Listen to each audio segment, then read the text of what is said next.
Hey Ben, good to see you. What's the plan for today? Hey Marco. Yeah, good to see you too. I think I want to try something a bit different on the sides. Okay, a low fade maybe? Yeah, a low fade. Different how? You usually just get a trim. Yeah, exactly. It's getting a bit boring. I was thinking maybe a fade, but like not too aggressive. Okay, a fade. We can do that. You thinking a low fade or a mid fade? Low fade, I think. I don't want too much skin showing, just cleaner around the ears. Got it. Low fade, keeping it soft around the ears. And the top? Top.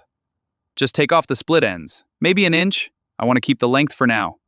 An inch off the top. Scissors only, or do you want me to texturize it a bit? Texturize, what is that? It just removes some bulk, makes it easier to style, gives it a bit of movement, so it's not so heavy.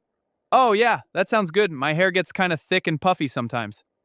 Yeah, texturizing will help with that. It'll lay flatter. So low fade, scissors on top, take off an inch, add texture. How's the back? Tapered, I like the natural look. Tapered neckline. Perfect. So no hard lines, just fades into the neck naturally.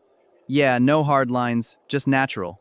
All right, let me repeat that back. Low fade on the sides, tapered back. Top, scissors only, remove 1 inch, and texturize to remove bulk. Sound about right? Yeah, that's exactly what I was thinking. Thanks for checking. No problem. Better to be sure. So, how's that feeling? Length okay on top? Yeah, it's not as puffy. I like that. Quick question. What product should I use? I've been using gel, but it gets crunchy. Got it. Let's try a matte paste instead. Yeah, gel can do that. With this cut, a matte paste might be better. Gives you hold but looks natural, no shine. Matty paste? Okay, I'll try that. Do you sell it here? Yeah, I can grab you a jar after we finish up. Great. Thanks, Marco. Anytime. Same time next month? Yeah, see you then.